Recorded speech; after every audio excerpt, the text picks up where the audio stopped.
Many amateur players just twist at the waist like this.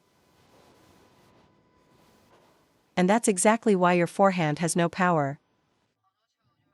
An incoming backspin can be intimidating for amateur players. The biggest mistake for amateurs is a forceful backswing followed by a soft ball contact. You've got it completely backward. Using excessive force during your backswing is a fundamental error.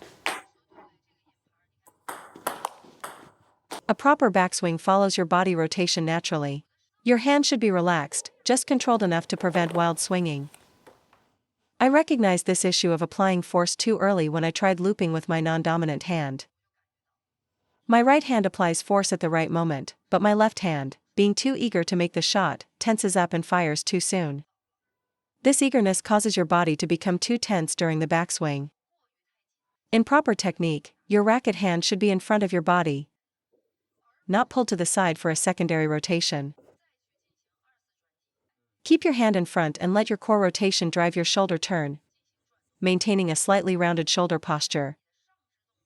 If your shoulders remain parallel to the table during your stroke, it's a clear sign you're not using proper body rotation for your forehand. To generate power on your forehand, your non-playing shoulder must point towards the incoming ball. Simultaneously, open up your playing shoulder to create space. If your body is relaxed, your hip rotation will naturally transfer power to your hand. Your body should be angled at 45 degrees to the table, not facing it directly. This angle is crucial for judging the contact point. This stance allows you to find the perfect moment to synchronize your forces. If you face the table head-on, you will never find that optimal point of power. Think of it like stretching a rubber band. Open your body to store energy, then wait for the right moment to release it explosively.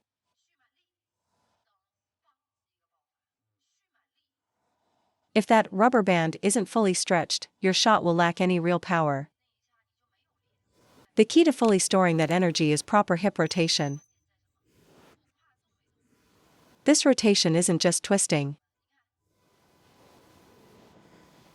Many players feel uncoordinated here. The reason many players feel uncoordinated is that they try to twist their hips from a sitting posture. Here's the sequence. First, establish a low, stable stance. Then, transition into a lunge. Finally, initiate the hip rotation. The reason it feels awkward is that without the lunge, rotating your hip shifts all your weight to the wrong leg. If you establish your low stance and then lunge, the hip rotation becomes natural and fluid. Once you master the lunge, opening your hip space becomes automatic. For less power, a simple lunge is enough. To generate more power, simply increase the rotation. It's that simple. Without a lunge, any attempt to rotate the hip feels awkward, like you're just wiggling. Many players can't open their hips from a stationary position because that's just twisting your waist, not generating power. This is especially obvious when teaching kids. The moment you tell them to execute a lunge, their form corrects itself. A low stance plus a lunge is the foundation of a standard topspin. For a power loop, you add more backward rotation from that lunge stance. The lunge itself is already a loaded position with stored energy. After setting your stance and lunge, you should feel your thigh muscles fully engaged and solid. From this base, your torso rotates and your right foot must be firmly planted, storing power like a fully drawn bow. Now, you wait like you're at a starting line. When the moment is right, explode forward into the shot. The rhythm is not a rushed, continuous motion. The rhythm is 1. Backswing and pause. 2. Wait for the ball to enter your hitting zone. 3. Explode through the ball with combined force.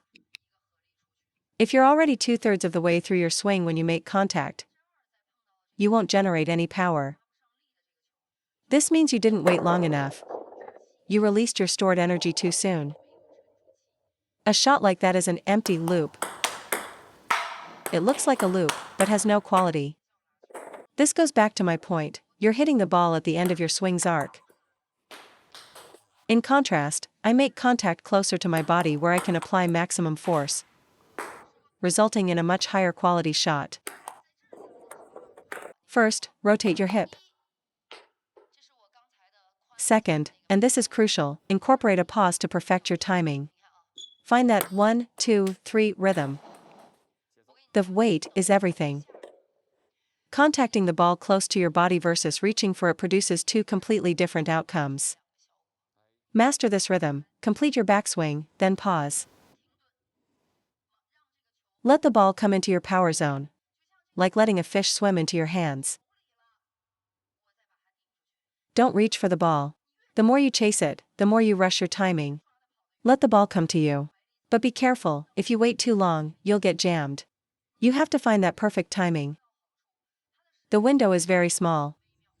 The reason you can't lift backspin is your timing. You must learn to wait for the ball. So, after you've set your lunge, what is the correct position for your arm and shoulder? Opening up your playing shoulder is critical. Amateurs often fail to do this and just swing with their arm.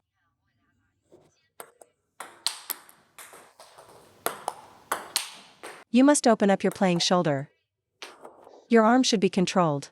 During the backswing, keep your arm close to your body while your shoulder opens up. The common mistake is keeping the shoulder locked and just swinging the arm back wildly. Your shoulder is static and you're just using your arm. The correct way is to open the shoulder. Keep your arm controlled and close to your body's core. This means you are generating power from your entire body, not just your arm. By keeping your arm close and shoulder open, you can engage the large muscles of your core and back. If you just swing your arm, you lose all control.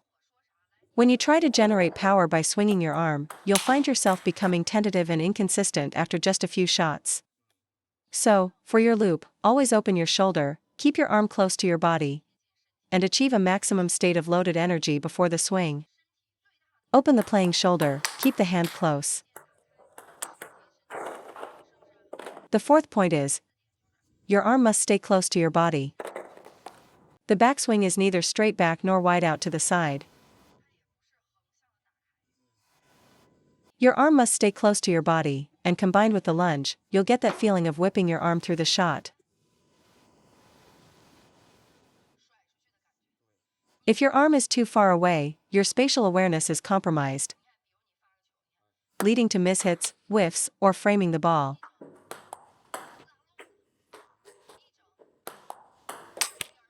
You must use your body to find the ball. That is the only way to be accurate. Trying to find the ball with just your hand will never be consistent. In a match, the slightest variation in the ball's trajectory will cause you to miss completely. Never chase the ball with your hand. Always position your body with your arm staying close. For every one of these shots, I use my body to set the contact point. If you just swing your arm, you have no way to adjust when the ball curves. So, always use your body. The closer your arm is to your core, the more precise the power transfer will be. The further away your arm gets, the less you can integrate your body's power. Now, let's talk about the contact point. For amateurs, let's skip the advanced concept of hitting at the absolute peak of the bounce for a power loop. It's not practical right now. After my backswing and rotation, when exactly should I start my forward swing? Should I start my swing as the ball reaches its peak? Or as it begins to drop? How do we synchronize our power with the ball? For example, if I start my swing right as the ball hits the peak of its bounce, that's for a power loop. Hitting at the peak does not mean you start swinging the moment the ball hits the table. Let me show you an exaggerated example, swinging the moment the ball bounces. This is a very common amateur mistake. You see the ball bounce and you panic, rushing to hit it. You're not patient. You're not letting the timing develop. So, you cannot start your swing the instant the ball touches the table. The correct timing for a power loop is to initiate your forward swing as the ball reaches the peak of its bounce. Alternatively, you can initiate your swing as the ball starts to drop from its peak. This is known as hitting on the early descent. The key is when you start your forward swing, not the exact moment of contact itself. You see? Whether you start at the peak or on the early descent, you have plenty of time. Against backspin, when the ball reaches its highest point, you can start your swing from your fully loaded position. You absolutely have enough time. Remember, the heavier the backspin, the slower the ball travels after the bounce.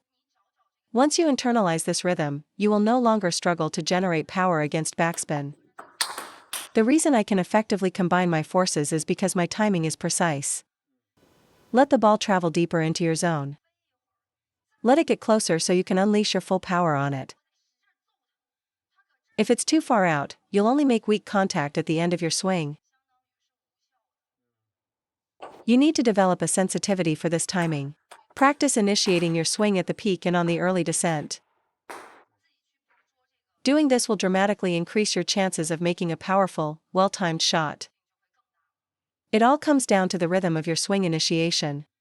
Once you've mastered this timing, the next step is driving your body forward into the shot. Because you've already opened your shoulder and kept your arm close, the first part of your upper body to drive forward will be the shoulder itself. Your core will be driven by the hip, and your legs must also drive forward. When I'm in my side-on lunge position for a forehand, I drive forward by thrusting my knee towards the ball. My leg pushes forward and down into the ground. These three parts must drive forward together. Watch the sequence: leg, hip, and shoulder. Once you are fully loaded with stored energy, you wait for that perfect moment, and then explode forward.